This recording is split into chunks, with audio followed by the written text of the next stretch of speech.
NDPS ಕಾಯ್ದೆಯಡಿಯಲ್ಲಿ ದಾಖಲಾಗಿದ್ದ ಪ್ರಕರಣದಡಿಯಲ್ಲಿ ವಶಪಡಿಸಿಕೊಂಡಿದ್ದ 1,34,45,238 ರೂಪಾಯಿ ಮೌಲ್ಯದ ಮಾದಕ ವಸ್ತುಗಳನ್ನು ಭಾಲ್ಕಿ ತಾಲೂಕಿನ ಧನ್ನೂರು ಗ್ರಾಮದಲ್ಲಿರುವ ಇನೇರೋ ಬಯೋಟಿಕ್ ಜೈವಿಕ ತ್ಯಾಜ್ಯ ವಿಲೇವಾರಿ ಘಟಕದ ಕುಲುಮೆಯಲ್ಲಿ ಜಿಲ್ಲಾ ಡ್ರಗ್ಸ್ ಡಿಸ್ಪೋಸಲ್ ಕಮಿಟಿಯ ವತಿಯಿಂದ ಜೊತೆಗೂಡಿ ನಿಯಮಾನುಸಾರವಾಗಿ ನಾಶಗೊಳಿಸಲಾಯಿತು ಅಂತ ಬೀದರ್ ಜಿಲ್ಲಾ ಪೊಲೀಸ್ ವರಿಷ್ಠಾಧಿಕಾರಿ ಪ್ರದೀಪ್ ಗುಂಟಿಯವರು ಪತ್ರಿಕಾ ಪ್ರಕಟಣೆಯ ಮೂಲಕ ಮಾಹಿತಿಯನ್ನು ನೀಡಿದ್ದಾರೆ. ಸುಮಾರು 16 ಪ್ರಕರಣಗಳಲ್ಲಿ ವಶಕ್ಕೆ ಪಡೆದ ಒಟ್ಟು 1,34,45,238 ರೂಪಾಯಿ ಮೌಲ್ಯದ ಗಾಂಜಾ, ಗುಳಿಗೆ, ಸಿರಫ್ ಬಾಟಲ್ಗಳು ಹಾಗೂ MDMA ಅನ್ನ ನಾಶಗೊಳಿಸಲಾಗಿದೆ ಅಂತ ತಿಳಿಸಿದ್ದಾರೆ.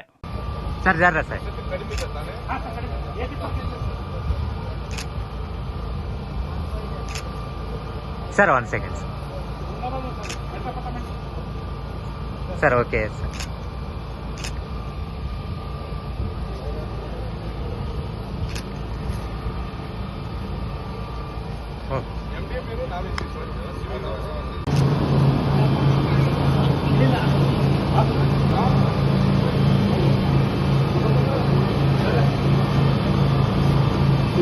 ಬಿಚ್ರಿ